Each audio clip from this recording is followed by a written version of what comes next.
चलो स्टार्ट करते हैं आगे के 21 से 30 तक, ठीक है ना।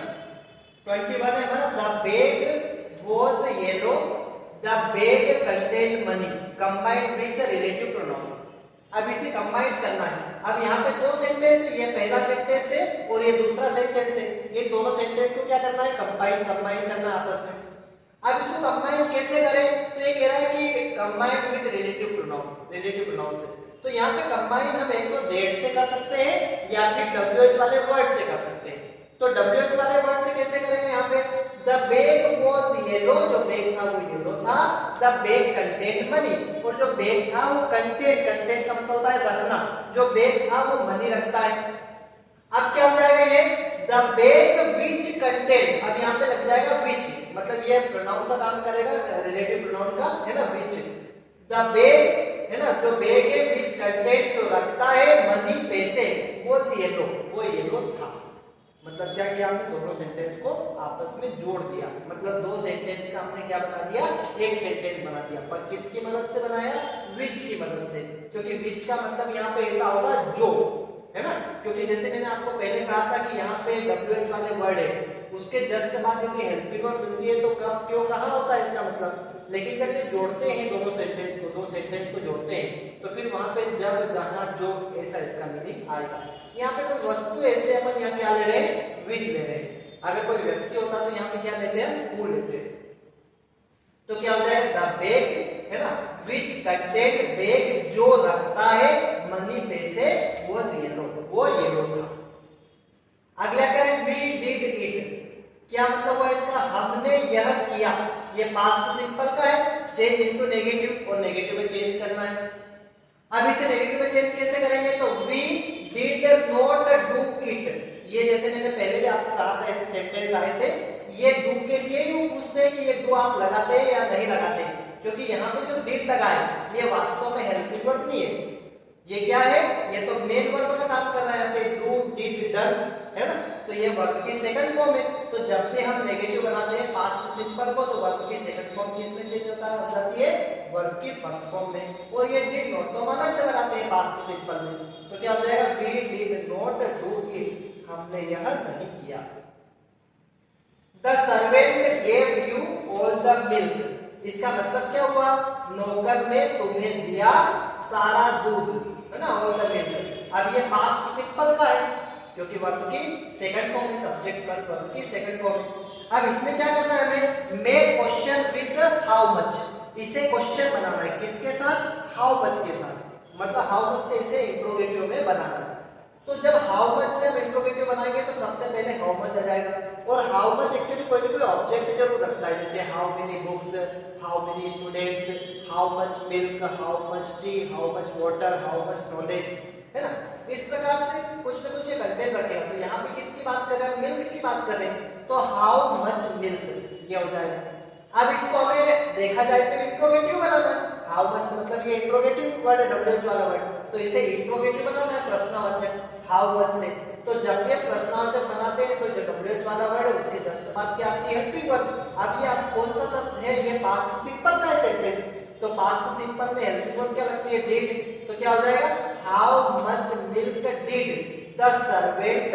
अब ये गिव का क्या हो जाएगा, ये गिव हो जाएगा, क्योंकि जब हम डिड लगा देते हैं तो फिर वर्ब की वापस कौन सी फॉर्म आ जाती है, फर्स्ट फॉर्म। और यहाँ पे आ जाएगा मी, यहाँ पे यू का हो जाएगा मी, मतलब यहाँ पे मैं क्वेश्चन अगर किसी से पूछता हूँ किस प्रकार से, how much milk did the servant give me, कितना दूध नौकर ने मुझे दिया, तो फिर सामने वाला मुझे कहेगा the servant gave you, servant ने तुम्हें दिया ऑल द मिल्क, सारा दूध, तो इसलिए यहाँ पे यू का मी हो जाएगा।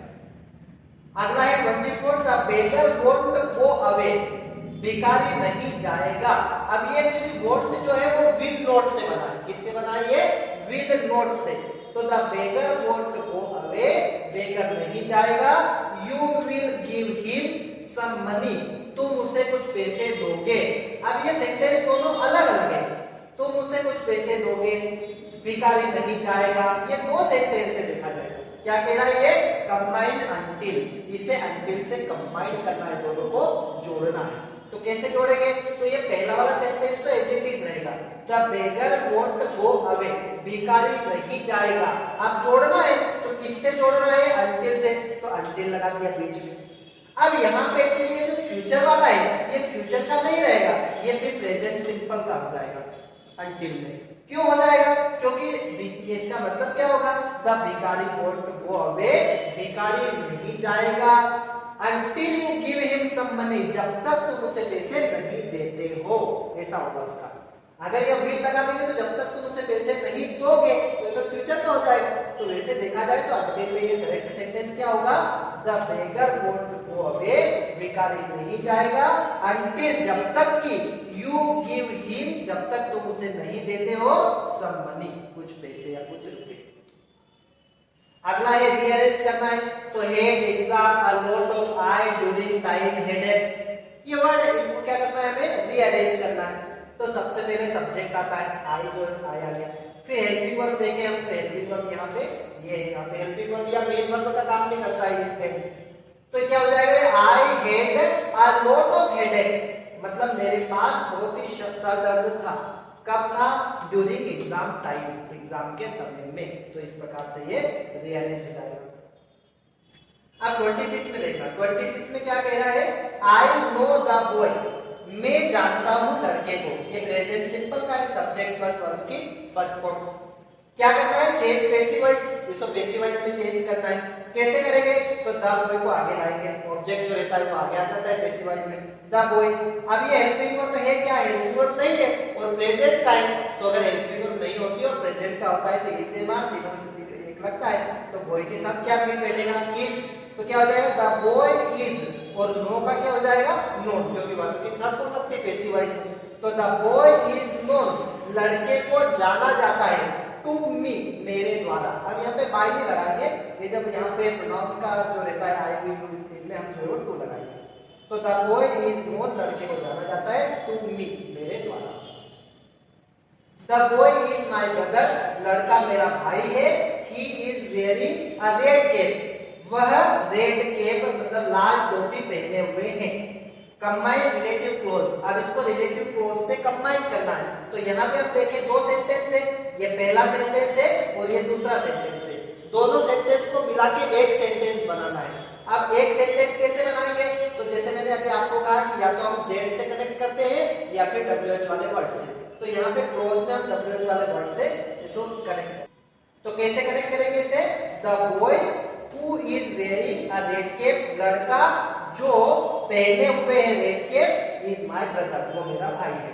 तो किससे कनेक्ट किया इसको, हु से, क्योंकि एक व्यक्ति है तो व्यक्ति की जब हम बात करते हैं तो हु से, अगर कोई वस्तु होती तो हम विच से करते हैं यहाँ पे इसको कनेक्ट। तो द बॉय लड़का, हु इज वेयरिंग जो पहने हुए अ रेड कैप, एक लाल टोपी, इज माय ब्रदर, वो मेरा भाई है। ठीक है ना, इस प्रकार से कनेक्ट करेंगे। अगला क्या है, ही इज सो वीक, वो बहुत ही कमजोर है, दैट की ही कैन नॉट वॉक, कि वो चल नहीं सकता। क्या करना है, rewrite using too and to. अब इसे टू और टू से जो है वो रीराइट मतलब वापस लिखना है, टू और टू में बदलना है। तो क्या हो जाएगा, he as it is, is as it is, बस सो की जगह क्या लगा देंगे, T double O too. Too का मतलब होता है किसी चीज की अति होना, है ना, बहुत ज्यादा अति होना किसी चीज की। तो ही इज टू वीक, वो बहुत ही कमजोर है। किस चीज में कमजोर है, टू वॉक। इस टू से डायरेक्ट वर्ब को जोड़ देंगे, जो भी वर्ब रहेगी बाकी सब हट जाएगा, दैट, सब्जेक्ट और हेल्पिंग वर्ब भी हट जाएगी, डायरेक्ट टू से किसको जोड़ देंगे, वर्ब को। तो ये जाएगा टू वॉक। तो क्या हो जाएगा, ही इज टू वीक, वो बहुत ही कमजोर है, टू वॉक, चलने में। फिर अगला है, he gets salary, he starts spending it. दो सेंटेंस है, ही गेट्स सैलरी, वो सैलरी प्राप्त करता है, he starts spending it, वो इसे खर्च करता है। ठीक है ना, इसे खर्च करना शुरू करता है। कंबाइन नो सूनर देन, अब नो सूनर देन से इसको कंबाइन करना है। अब देखना ऐसा सेंटेंस हमने पहले भी एक लिया था, वो अलग था, टैक्सी वाला था शायद वो। अब इसमें क्या करेंगे, सबसे पहले तो ये देखो कि दोनों सेंटेंस में से पहले सेंटेंस कौन सा है, काम कौन सा होता है, पहले सैलरी प्राप्त करता है या वो स्टार्ट कर देता है खर्च करना। तो वही पहले जो वो सैलरी प्राप्त करता है उसके बाद फिर खर्च करना स्टार्ट कर देता है। तो फिर पहले सेंटेंस कौन सा आएगा, यही वाला, ही गेट्स सैलरी, फिर ये वाला आएगा, ही स्टार्ट्स स्पेंडिंग इट। अब हमें नो सूनर लगाना है। तो जैसे मैंने आपको पहले भी कहा था, जब भी नो सूनर करता है तो इसके साथ हेल्पिंग वर्ब जरूर आती है उस टेंस की। जो भी सेंटेंस लिखा हुआ है उस सेंटेंस को देखो किस टेंस का है और उस टेंस की हेल्पिंग वर्ब आती है। तो ही गेट्स है ना, ही गेट्स सैलरी, ये कौन से टेंस का है? प्रेजेंट सिंपल का है। तो प्रेजेंट सिंपल में हेल्पिंग वर्ब क्या होती है? डू या डज। तो नो सुनर, अब ही के साथ क्या लगेगा? डज। तो no sooner does he get salary, अब यहाँ पे डज लग गया इसलिए यहाँ पे ऐसा जाएगा। तो no sooner does he get salary, वो सैलरी प्राप्त करता ही नहीं है, then he starts spending it, कि वो इसे खर्च करना स्टार्ट कर देता है। जैसे इसका हिंदी थोड़ा सा इसी प्रकार रहेगा कि वो सैलरी प्राप्त करता ही नहीं है कि वो इसे स्टार्ट कर देता है इसको खर्च करना। तो ऐसे इसको करेगा, no sooner does he get salary, वो सैलरी प्राप्त करता ही नहीं है, that he starts spending it, कि वो इसे स्टार्ट कर देता है, शुरू कर देता है इसे खर्च करना। फिर अगला है people speak English all over the world, change passive voice. जैसे अपना पहला वाला ये सेम है पहला वाला ये। तो क्या हो जाएगा? पैसिव वॉइस में इंग्लिश को हम सबसे पहले जाएंगे ऑब्जेक्ट को, और अब ये प्रेजेंट सिंपल का है तो क्या लग जाएगा? इज लग जाएगा क्योंकि हेल्पिंग वर्ब नहीं है। तो अगर हेल्पिंग वर्ब नहीं होती तो पैसिव वॉइस बनाना होता है, तो प्रेजेंट सिंपल में क्या लगाएंगे? इज। तो इंग्लिश इज स्पोकन, इंग्लिश बोली जाती है ऑल ओवर द वर्ल्ड, पूरी दुनिया में। अब बाय द पीपल अगर लगाओ तो भी चलेगा, ब्रैकेट में नहीं लगाओ तो भी चलेगा, ठीक है ना। तो ये 21 से 31